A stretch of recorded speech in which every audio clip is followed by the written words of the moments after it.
Okay, good morning, good afternoon, good evening, everyone. My name is Frederick Winsness, and I want to welcome everyone to another NetHope Solutions Center webinar. We are pleased today to be joined by GSOL and the NetHope group that's working with connectivity and infrastructure to talk about renewable energy solutions for the humanitarian sector. Before we get underway, let me go through the overall housekeeping rules, and we're still waiting for a few attendees to join us. But we do want to make this as interactive as possible, and we're going to have a discussion and question and answer session towards the end of the hour today. I would encourage everybody to open the chat window in WebEx and watch the traffic there, and also post your questions as you have them, and we will address those questions towards the end of the hour. We are recording this today, and we will send a follow-up email to everyone that registered for the session today with the link to the recording, as well as the slides being presented here, and that will be posted to the NetHope Solutions Center later today or tomorrow.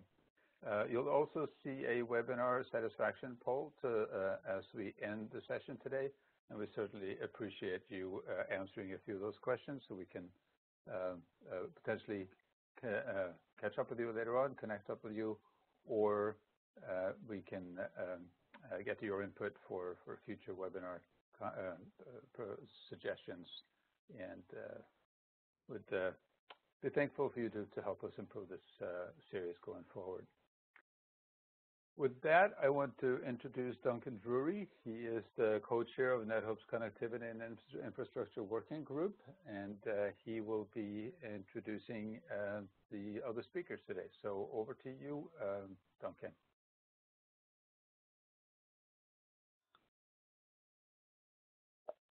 Thanks very much, Frederick. It's great to meet you again.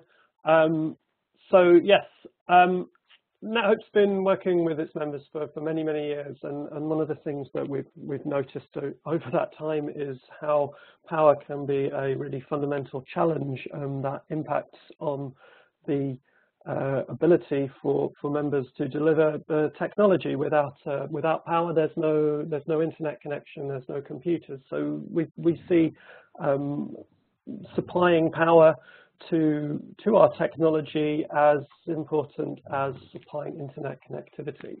As such, we've started a work stream within connectivity and infrastructure focused on alternative forms of supplying power to our technology in the field. So I'm very excited that we're now partnering with organizations and companies such as GSOL on helping members to meet that power challenge, which presents itself in a variety of ways. So I'm really excited today to welcome Jasper and Oscar from GSOL, who are going to talk a little bit about what GSOL provide and some general information about powering your technology and your field offices using solar energy. Thanks very much, Jasper. Thank you. Are you able to hear me? Loud and clear. Perfect. Very good. Yeah. Thank you very much for the introduction, Duncan. As mentioned, I'm joined with my technical designer and project manager, Oscar Ditlevsen. Myself, I am a key account manager with GSOL. Just a quick overview of the agenda for today. Duncan has already done the introduction, but otherwise we will just take a brief introduction of GSOL Energy Global. What's our company, what we're doing, where are we working? Then we'll move on to some general on renewable energy, and we will end up with some field solutions. Just to give you a brief overview of GSOL Energy Global, we are a Danish company established back in 2010, and we are specialized within renewable solutions, particular solar. We focus mainly on the humanitarian sector, and have a strong relationship with both NGOs and United Nations. Our offerings are 360-degree solutions where we take part in everything from site surveys up to the final after-sales service support and maintenance. Today we are long-term agreement holders with United Nations for several companies within for renewables, that including street lights, solar panels, solar water heaters, solar accessories, and minor things. Some of the service that we provide is within project management. We have everything from system design up to turnkey solutions. In terms of implementations, we are on the ground with local partners doing trainings, installations, and commissioning. In terms of support, we do have extended warranty, meaning that even though the products that we supply do not have a representative in a given country, we will extend the warranty and make sure that everything is covered in case something goes wrong. As mentioned, we work a lot with local partners, so if anything is in need, if there's a need for local maintenance or local repairs, we are able to assist. We also deliver the last mile, so to speak, and that goes both in terms of logistics, but again for installations in several ways, whether it be pre-installations prior to delivery or installations on ground.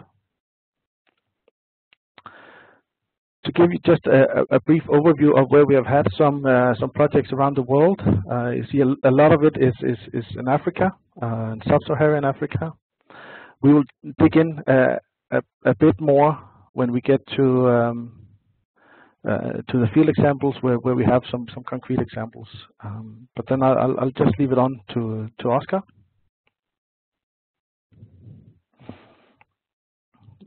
Frederick, can you give a presenter to Oscar? Thank you. Hello, my name is Oscar.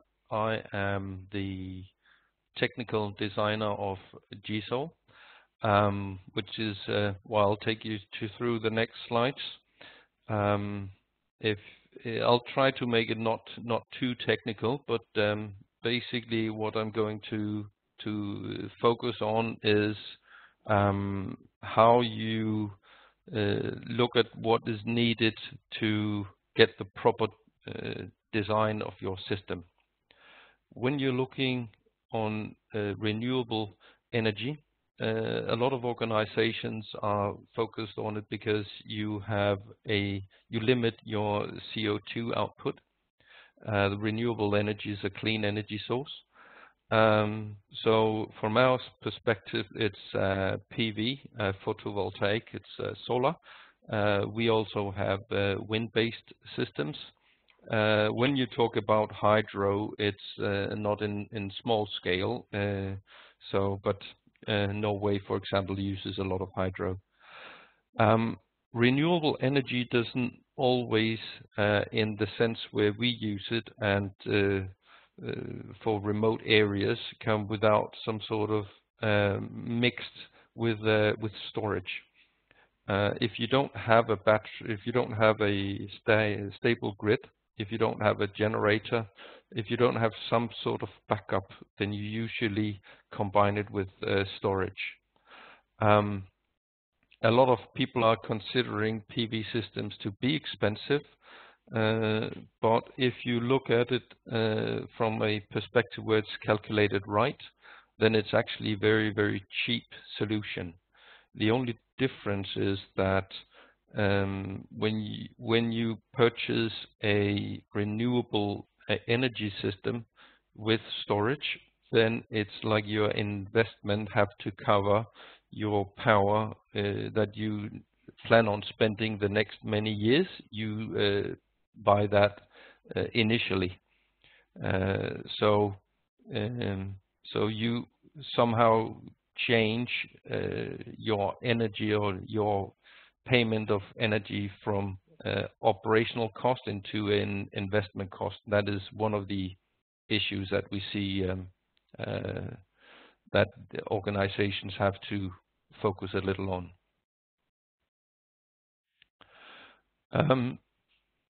When you're looking also on renewable energy, focus is on the actual consumption and the limitation thereof.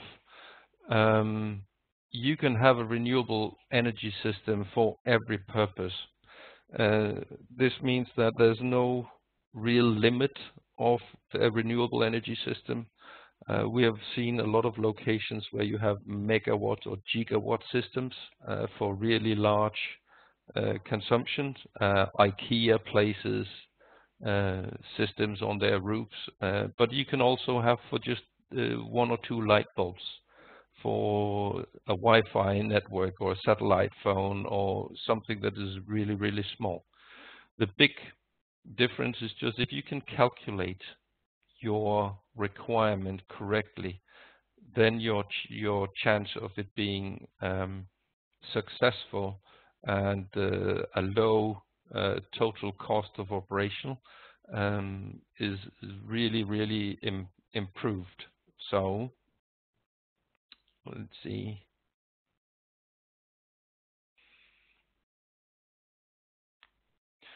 So when you have a situation or a system where you're working with renewable energy and storage,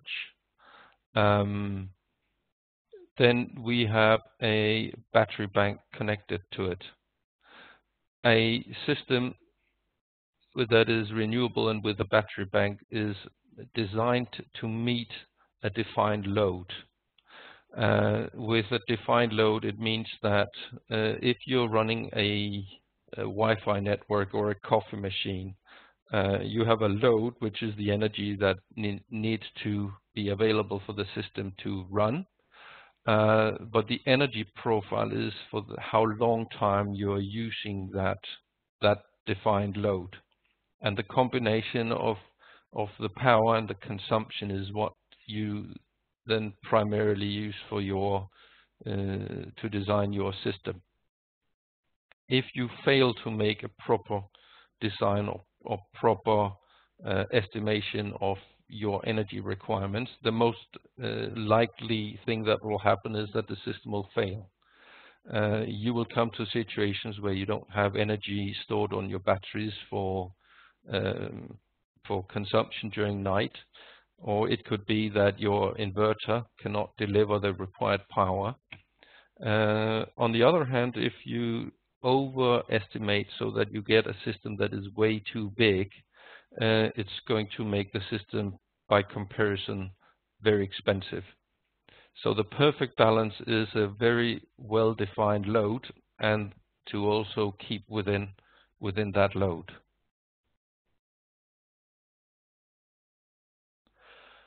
When we're looking at calculating the system as a power deliverer, we focus mainly on 3 factors. We focus on power, energy, and storage.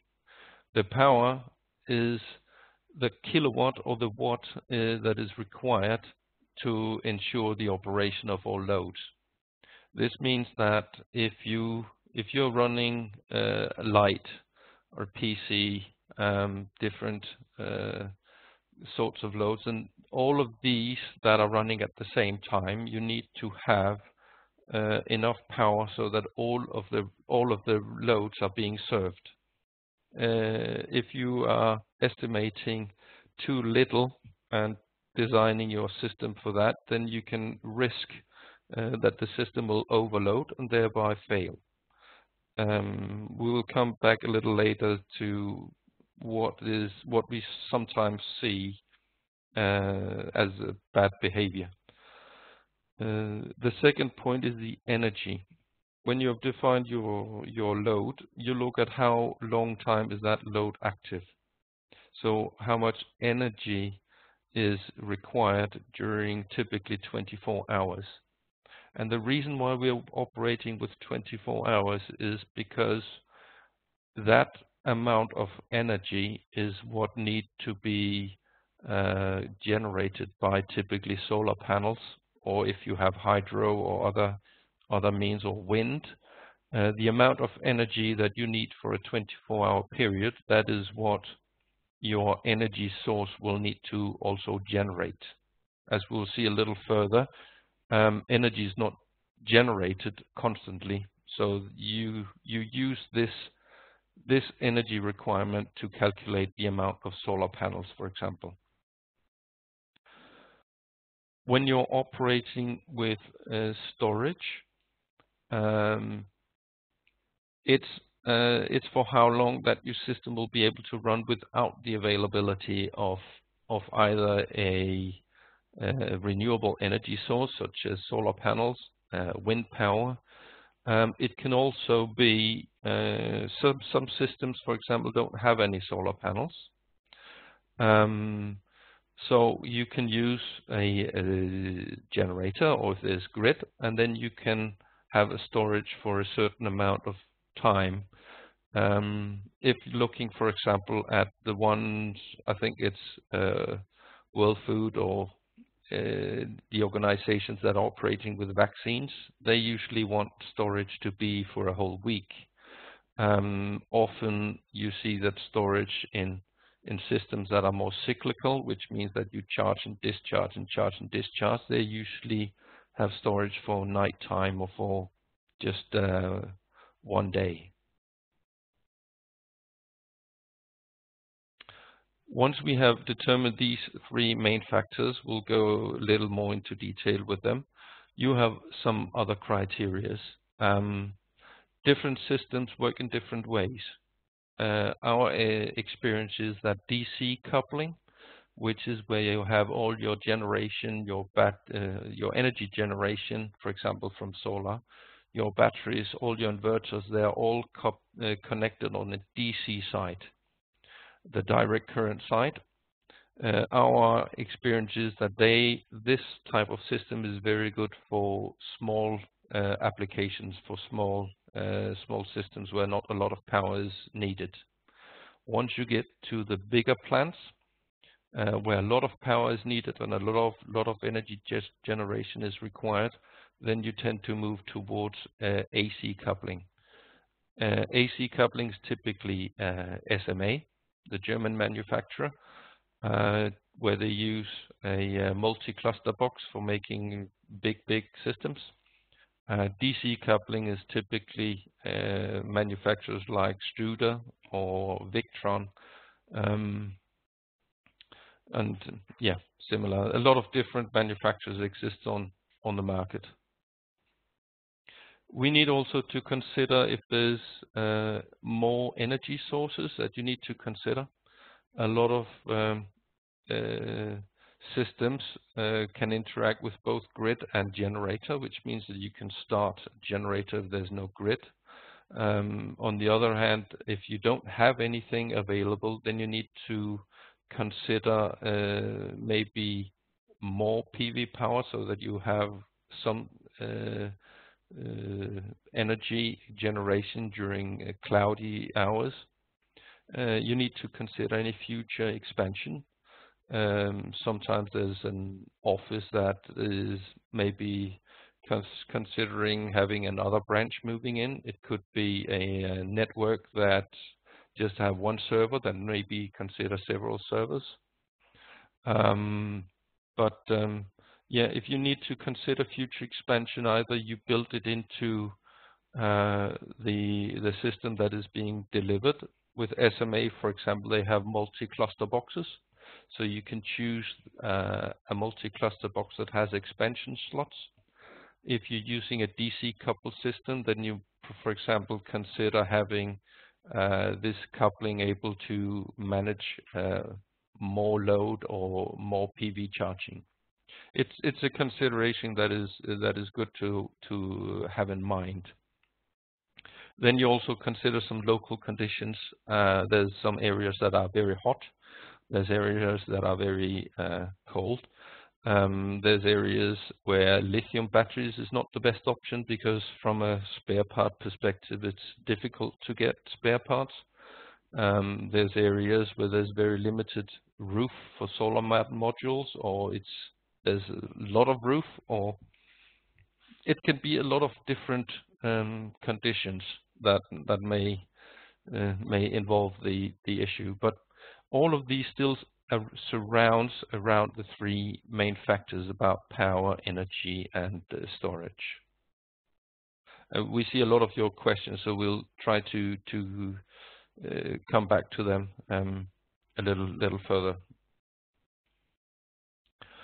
If we look purely at power, the amount of power needed is what is at maximum required to operate all load connected to the system. If you look at the graph, for example, you have the load and you have the time of the day. You have this high peak here at 140. This means that if you don't know that there's this high peak, but you only see the small between 60 and 80 peak, if you design your system from the idea that you're only using between 60 and 80, then every time the system jumps to 140, you will get a fail. Looking at the table, for example, you have security lights, office lights. It's just some things I have entered, but you have a certain amount of devices. You have a certain wattage for each device, and that gives you a total wattage. We don't know, without measuring equipment, how many of this equipment is active at the same time. For example, security light might not be on during daytime. Office light might not be on during nighttime. There's different when is fans there, cooling is normally on and off. But if you look at a worst case scenario where at some point everything is on at the same time, you sum it all up and get a total, then in order to be on the safe side, it's good to add a little extra, which in this case gives you a maximum power requirement for 6,168 watts, or about 6.2 kilowatt. A table like this is easy for people to do. The most difficult, what we see, is walking around and registering all these things. The easy way is to put a energy meter or energy logger on your power lines that are active and simply just register them.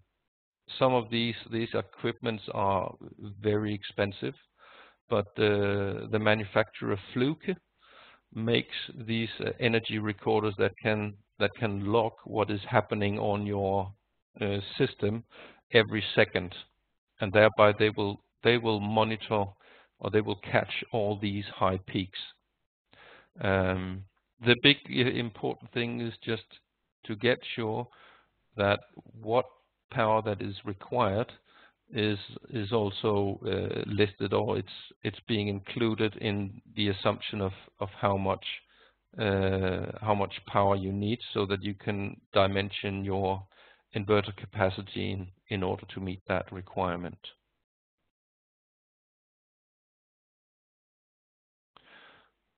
When we're looking at energy, the energy is important for us because when we're working with solar systems, also wind, it helps us define the size of the PV plant. We use the term PV plant to indicate how many solar panels that is needed. Sometimes it's possible to measure, and sometimes it's just making a list like the one we did before. So this is the same list that we had before, except now we have put in some hours. How many hours during daytime are we using this equipment, and how many hours during nighttime are we using this equipment? This brings us down in the bottom. Still, we have the same maximum power, meaning that everything is on at the same time. And then we have energy usage during daytime and during nighttime, and the two of them combined. So we have the energy usage during a 40-hour period. No, 24-hour period.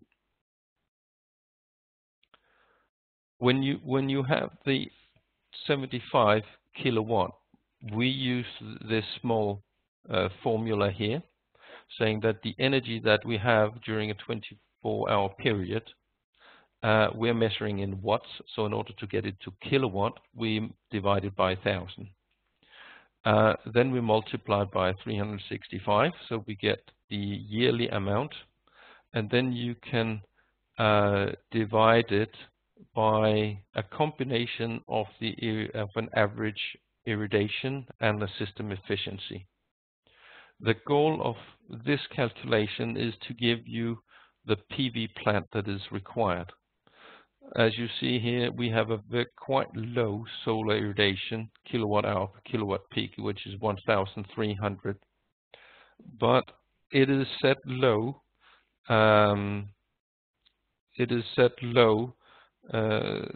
In order to accommodate for periods where you don't produce a lot of solar.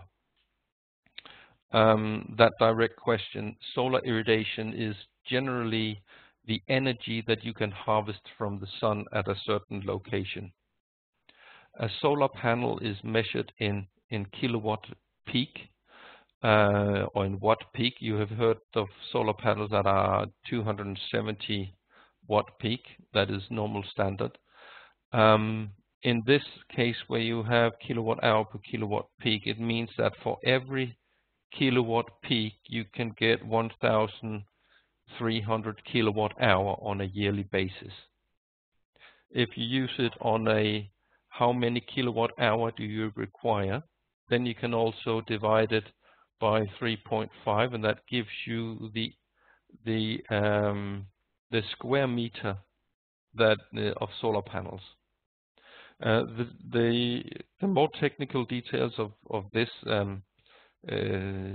maybe will take a lot of time to go into, but the idea of this is to show you that if you only require 6 kilowatt power and you have a daily consumption of 25 kilowatt hour, then if you're a little conservative with your energy production, then you actually need 30 kilowatt peak. A lot of people, when they think about solar, they will say, "Well, it's only 6 kilowatt." So 30 kilowatt peak sounds like a lot, because 30 kilowatt peak is still almost 120 solar panels. So it plays a difference about how much energy you can harvest from your solar system, and it's also the difference between the energy that you'll require and how much solar that you then need to reach its energy requirements. That is one of the biggest mistakes when people are ordering a solar system, because they tend to think of it as a generator. 30 kilowatt solar system does not deliver 30 kilowatt constantly. In this regard, you could say that the 30 kilowatt solar system will provide you about 75 kilowatt hour during daytime, and then it's a matter of how much do you use that.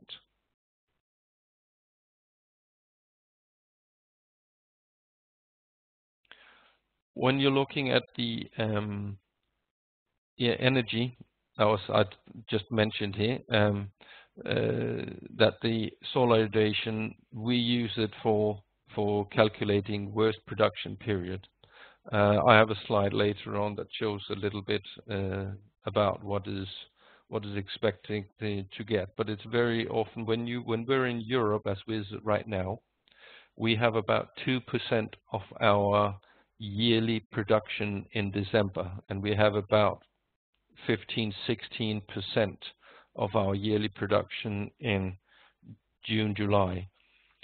In Africa, it's more spread out, but you still have difference between good months and bad months. So unless your consumption also changes season-wise to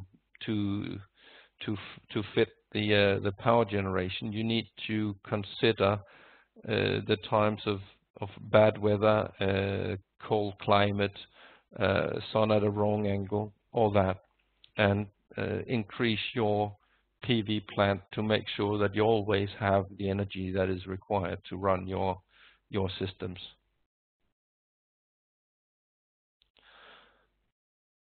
When we're working on considering storage, that's the energy that we need to use when we don't have this active energy source. When you consider how much storage that you require, what we see a lot of places is that they consider nighttime only.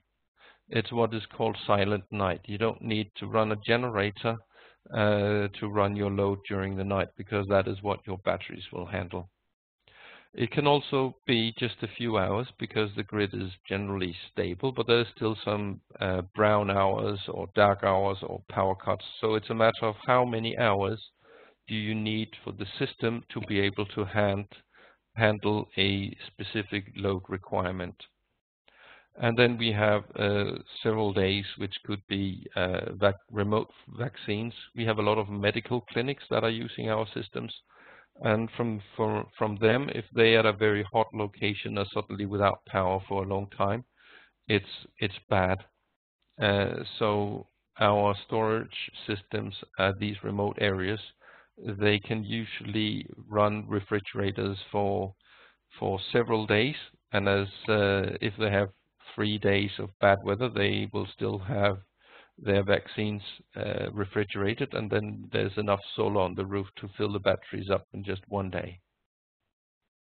In this slide here, there's also a formula for calculating the battery. Batteries are the most expensive part of a system.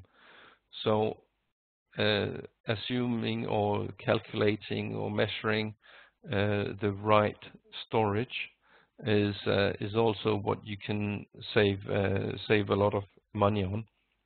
But it's like selling insurance.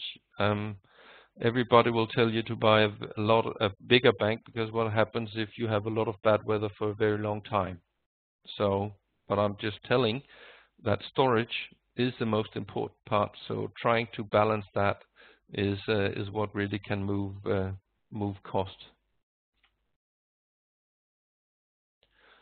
When we're working with storage, there's different types. AGM, gel, long life, OPZV, OPZS, and lithium ion are just among few. That's what we basically use. AGM and gel is the type of batteries that you normally find in 12 volts. It's a car battery. They don't last for a long time. They're very safe. You can get them everywhere, and they're okay for a small system where you don't work with more than 5-10 kilowatt hours. As soon as you go up to the bigger ones, OPZV, OPZS, you can get them in 2 volts as listed, but they also exist in 4, 6, and 12 volt versions. They are designed for solar applications. You can get them up to very, very large batteries. A single battery can be 2 volts, but 3,500 amps or more. And then you can parallel all these batteries, making systems of several thousand amps hours. Lithium, it's primarily used in application where you're focusing on low weight. We have a picture later on showing mobile systems. They don't weigh very much. They have a very high energy density. So from our perspective, yes, the mobile system, but we also use them a lot in our container solutions. We manufacture these containers where you have everything inside. And lithium there is very good because they can handle a lot of heat. They can handle a lot of stress. You can use them both for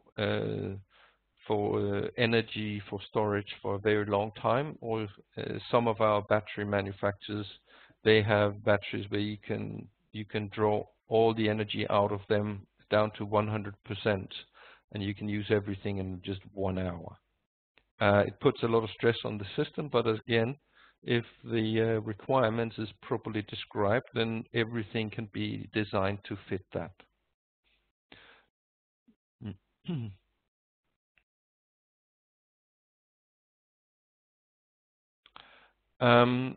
So to sum up this calculation, know your requirements.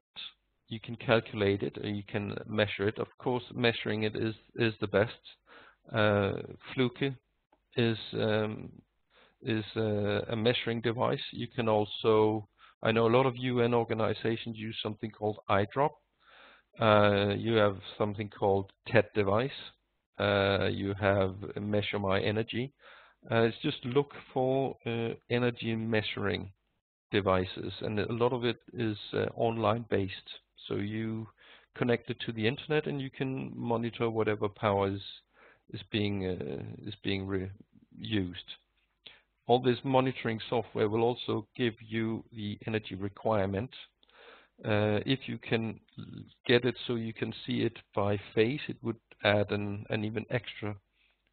Because when we say, for example, that 6 kilowatt is required, if it's a 3-phase system, you don't know if it's 5 kilowatt on one phase and 1 kilowatt on the rest. Because when you then need to design your system, you also need to design it so that the phase that has the highest power requirements sets the line of what all 3 phases typically need to be designed for. But when you have your power requirement, for example, 6,000 loads, then your energy requirement for a 24-hour period, we have just a rule of thumb saying once you know your energy requirement, if it's 60,000 watt hour, an H is missing here, so if it's 60 kilowatt hour, you can divide it by 4, then you need 15 kilowatt peak. If you divide it by 2.5, then you're in an area where you don't get a lot of power. Then of course you get need more solar power in order to produce your energy requirement in the limited amount of time you have during the day. We use some professional software for this, where you can enter the exact location also on Google Maps, and you can place your modules, and you can get a very, very accurate PV calculation. Then you need to know your storage, how much is being required. Whether it's day or night, it doesn't make much sense to a system, because it's all about when during the day you produce your energy, and when you use it doesn't matter. A battery doesn't care about if it's day or night. It just cares about how much energy needs to be available. This slide just shows a professional software where you can see a generation of power throughout the month, so that you have the month of 6, you're at maybe 1,200, but the 12th month you are at 1,800. You have some solar faction measures. So this is just an example of some energy software that is out there that we normally use, so that we are basing all the information we get from you guys.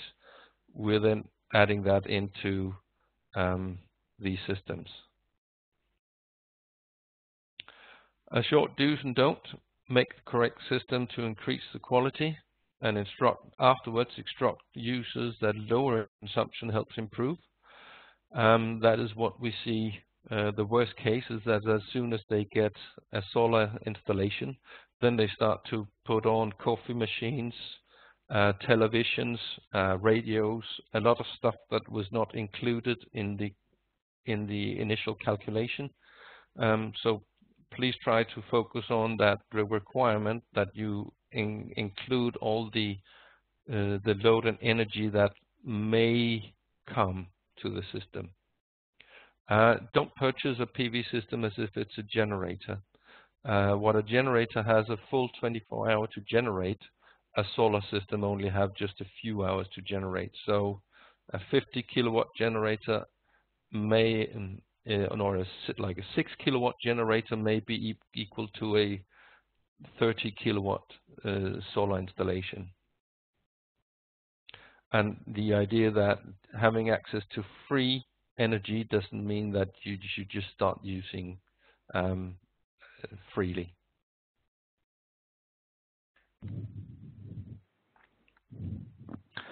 Then we're just running a bit on time, so we will try to speed up on the field solution examples. We'll go through 3 different scenarios. First one being the fixed solar power systems, where you have either with a roof mount or ground mount solution. These can typically be connected on grid or off grid, or a hybrid solution. The long lasting and reliable, you know what you have, and sometimes you're able to scale them to expand at a later stage, but in general it's a fixed solution. We have done a few installations for these fixed solar solutions, one of them being Timor-Leste at the UN House there. They have made a nice report or review of their results. We'll not go into details with that, but something you can look at later. We're also currently working in Zimbabwe, doing on-grid systems for 67 health facilities. These are 7 and 10 kilowatt peak systems, mainly to power the critical loads, such as the vaccines. They have had a lot of experience with unreliable grid, and had to throw out a lot of vaccines because they weren't able to keep them cold enough. But the systems we have built comes with a battery backup, so they have power enough for up to 3 days. Oscar, will you go through the deployment? Yeah, we have these very small systems. They are portable. They consist of a battery and a small inverter and a very small solar system. So when you have a look at that, it's in a pellet case. They are designed for taking out in the field and operating some systems that doesn't require a lot of power. You have only 66 watts of solar panel, so that will generate around 200 watt hours every day. So it's really for the low applications, but it could be enough to, I don't know how much you guys need for energy, but this is enough to run a small Wi-Fi or set up phone charging at disaster areas. When you're looking at a slightly bigger systems, we have what we then call flight case. We have a lot more power generation equipment inside. We can charge them from a generator. It can deliver a lot more power. The battery on these ones is about up to 300 times bigger than the smaller systems. So we can just add multiple of these flight cases together to build larger systems. You can run a very small office or a remote area, and it's not bigger than one box should be able to fit into a 4x4.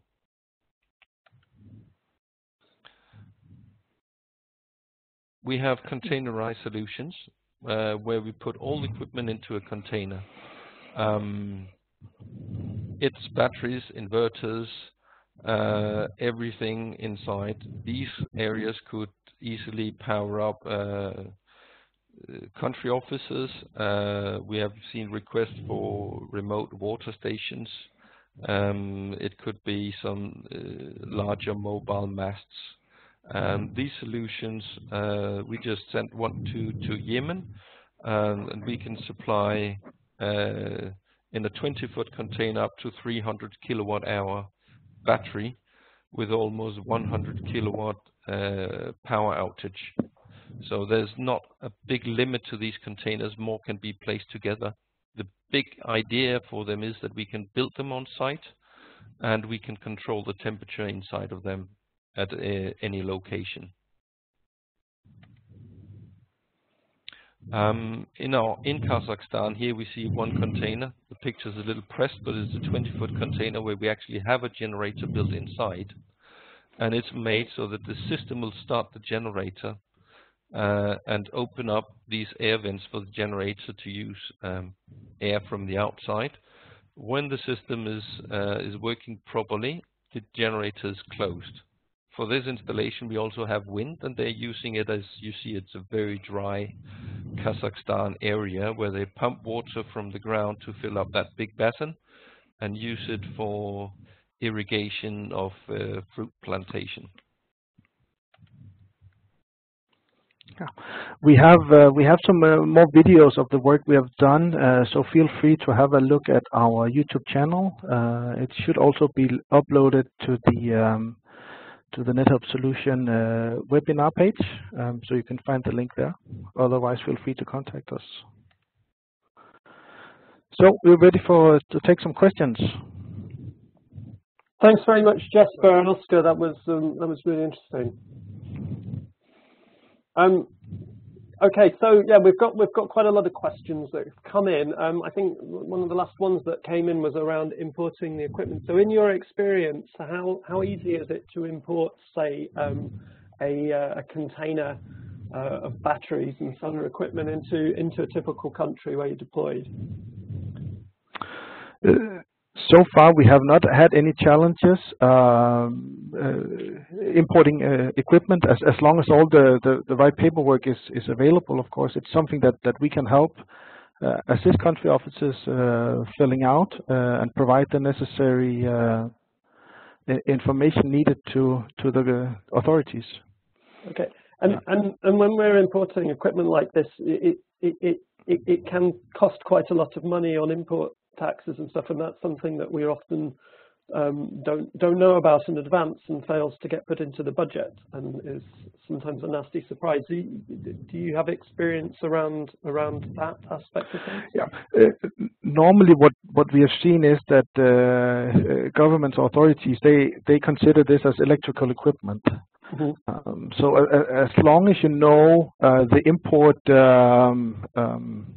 charges or VAT or taxes that are on electrical equipment, then you are fairly safe to put that in your budget. Thanks. That really helps. So yeah, one of the earlier questions, do you provide any kind of finance or business model solutions for getting this equipment for local communities or for local entrepreneurs to get involved?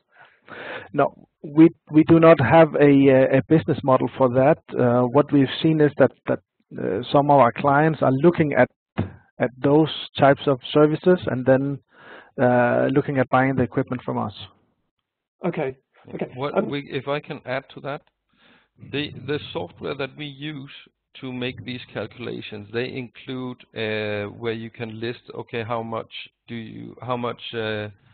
what's the price per kilowatt hour locally, mm-hmm. And then it could be the price could be either a purchase price, so that it uses the calculation for a saving money perspective. But if it's an area where you're actually planning on selling some power, it can also be how much do you get per kilowatt hour.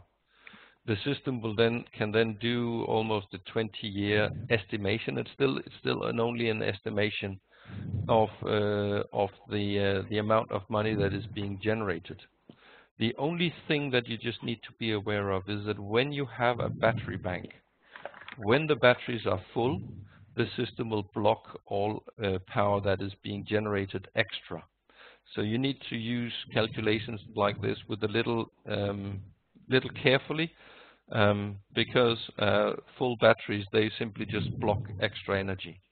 And most of our systems, they are designed in order to not use generator power, because that is what we see is the most expensive. We see a lot of places where they have huge generators for just a very limited load. And as soon as the generator is running at 50%, it uses exactly the same amount of fuel as if it's running at 5%. So any generator that is running below 50% of its capacity will use the amount of fuel equal to running at 50%. And that's why we very often see cost of energy from a generator to be up beyond $1 per kilowatt hour. Oscar, this is Frederick. That was one of the comments or questions that actually came in. The question was, can you discuss the pricing trends and forecasts for solar and storage prices as compared to more traditional solutions like generators and fuel? You touched on this a little bit, but could you give us a little bit of a sense of how you expect that those curves to cross? I've made some earlier calculations some years back when we were working in the European market for grid-tied systems, and we could easily see that we could get a combined kilowatt hour down near $0.1 cent. Was it $0.1, something like that, per kilowatt hour? But it's when you're looking at a system, when you purchase a solar system, all your panels, the entire project cost, then you look at how much energy is this system saving us from buying in terms of generator power. So if you, for example, have an idea of how much fuel do you use for a year, and then look at, okay, how much can we convert almost all of this cost to solar? And what we normally see is, yes, it's very possible, but of course you have a higher investment, but over time your investment will make every kilowatt hour cheaper and cheaper and cheaper. And at the end, after, say, some of our lithium batteries, they have an operation of more than 20 years. So after 20 years, your total energy cost will be down near 10 cent or lower per kilowatt hour.